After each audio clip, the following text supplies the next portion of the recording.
Moving to a new country is a pretty huge change.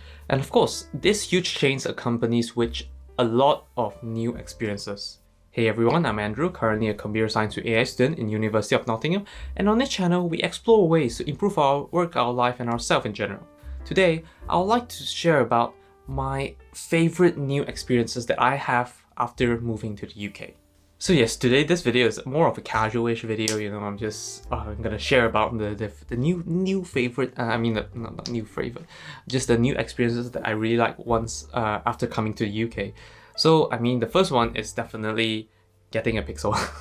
So this is the 6th iteration. It's been 6 years, and then over the past 5 iterations, I was never able to get my hands on one. Actually, on the 4th, I think Pixel 4, I was able to touch it because I went to Singapore in that time, so I get to experience it. But then, it just never launched in Malaysia. The closest is just Singapore, and then it's just so expensive that it doesn't make sense for me to get it. So Pixel 6 was quite budget, and then, well, I am in the UK, one of their first launch country, and not that they'll ever launch in Malaysia soon, so I was able to just get one, which is amazing, even though the phone isn't the best one, but being a kind of Android fanboy and then being able to use a Google design phone, that's one of the best thing ever.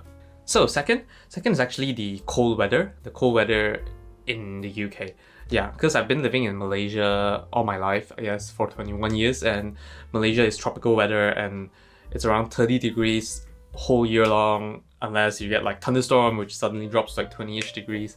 But it's never that cold, and of course it never snows. So in the UK, when I came here, it's autumn, but by the time it's actually not that cold. But then for us, we just find it really, really cold, I guess, because we're just not used to the huge changes here. But by now, I think I've already adapted to cold. Now it's like how it's like 7 degrees outside, but I'm okay with it. The thing is I just personally prefer cold weather over hot weather, because I think tropical weather are just a bit too hot, We just don't walk outside, because when we walk, we sweat. We always use cars because it's just a lot more convenient. There's like AC inside.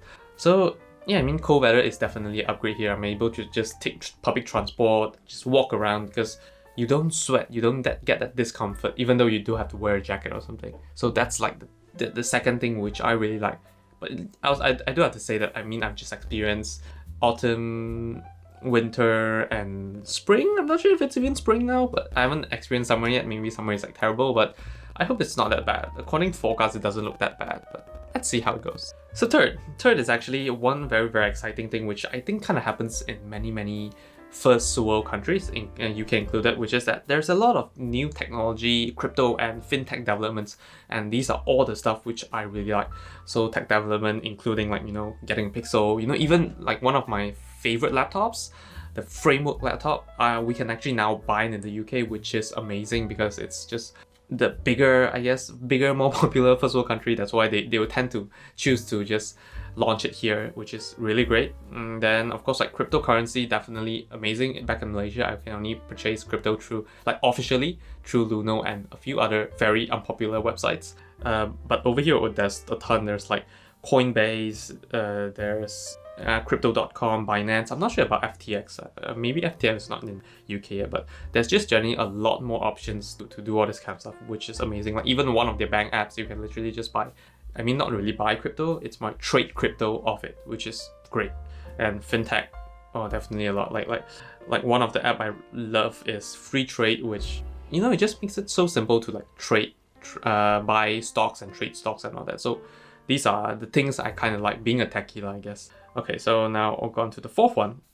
Okay, the fourth one is actually related to one of my recent experience here in the UK, recent-ish. But I guess I haven't been traveling around much. I landed in Birmingham, but I never visited Birmingham.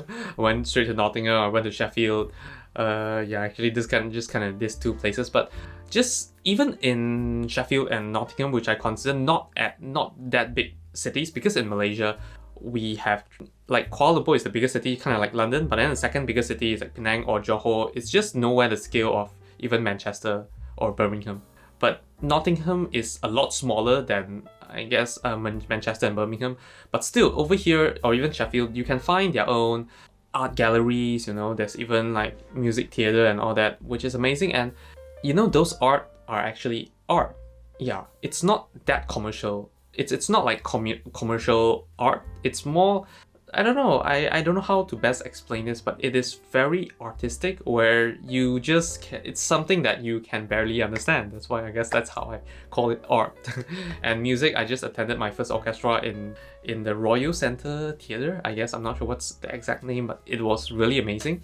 Yeah, I can just, it's like those kind of moments where you feel the beauty in human again, where you can see how much effort they actually put into playing the music, and then how much respect all the audience are giving to the band, because they are giving around 5 minutes ovation on average after every music, which is beautiful. So yeah, this is I'm not sure in Malaysia. I maybe just that because I've lived there all my life, I always go to places where I'm familiar with and I never try new stuff.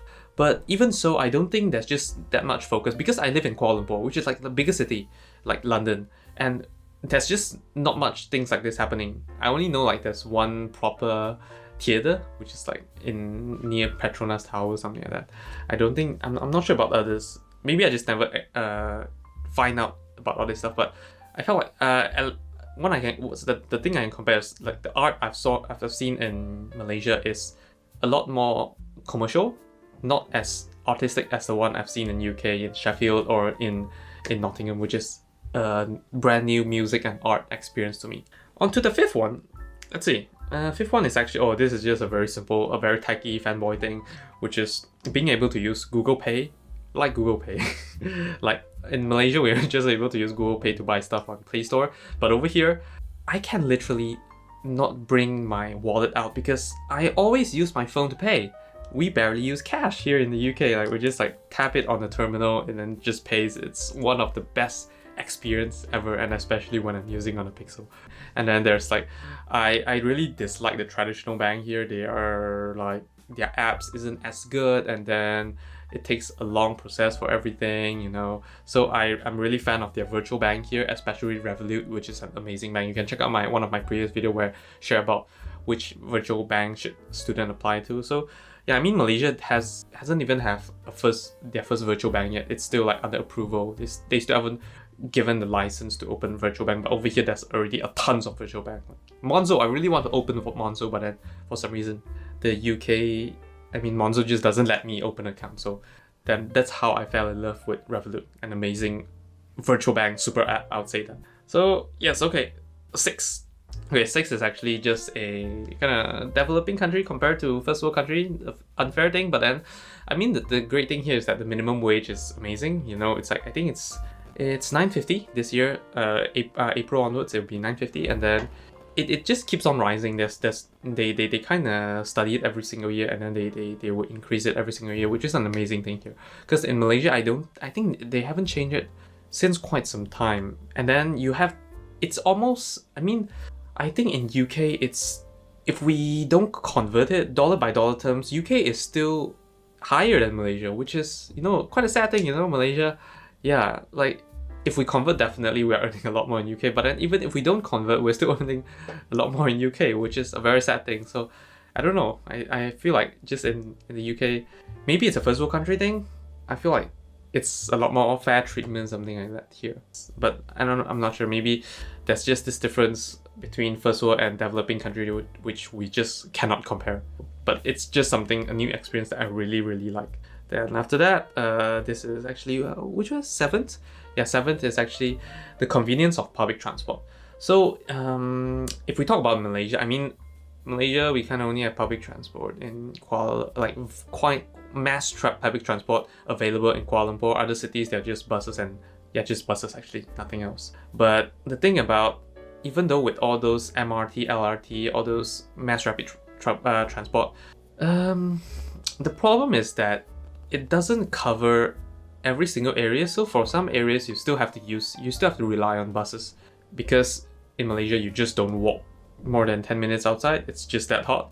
And then the thing about buses is that they are not punctual, and then there's no way to track them real time, which is terrible. Here, I haven't actually been to London, which there's tube and everything. I believe that's amazing.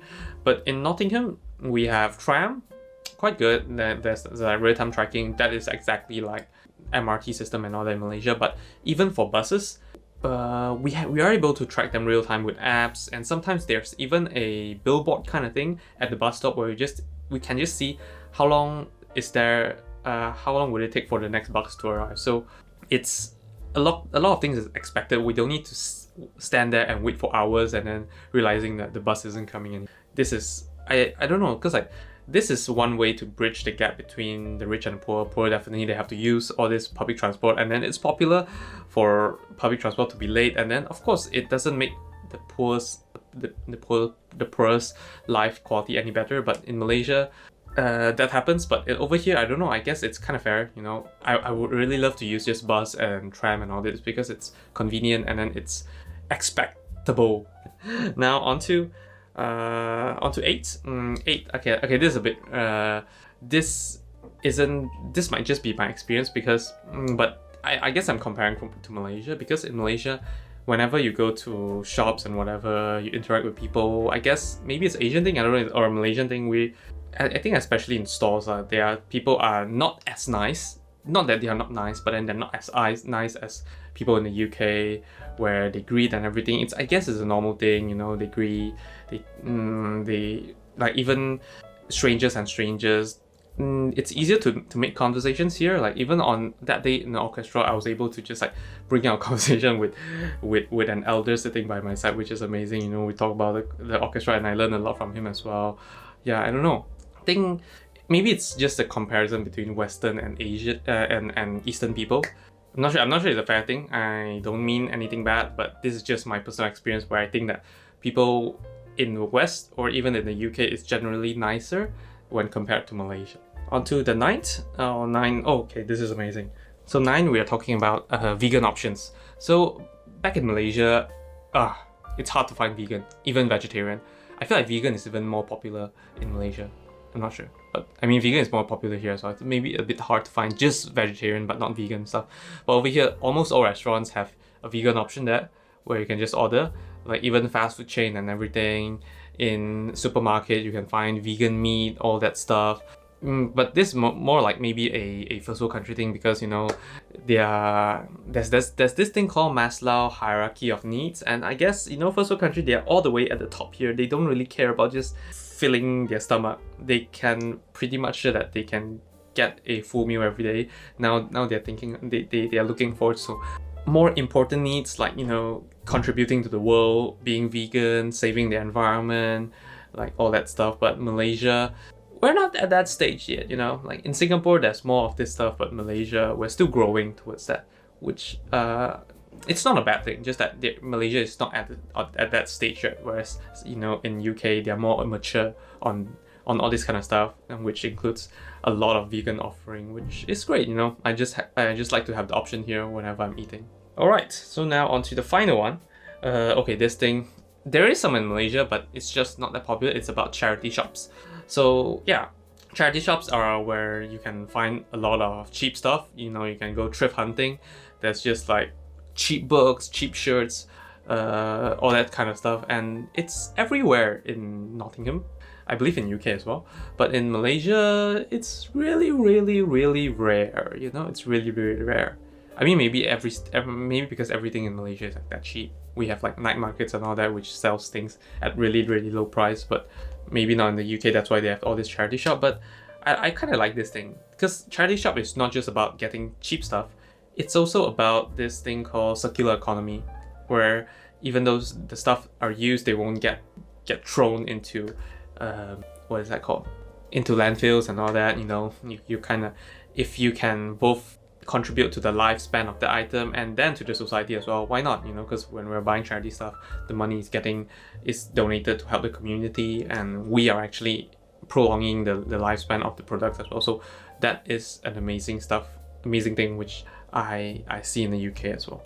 So yes, that's my 10 amazing experiences which I've gotten in the UK, and I guess it'll grow as well. Definitely there's some things which I dislike about UK, but if you guys want me to talk about that, do comment below, I guess. But also do comment your favorite experiences in UK as well.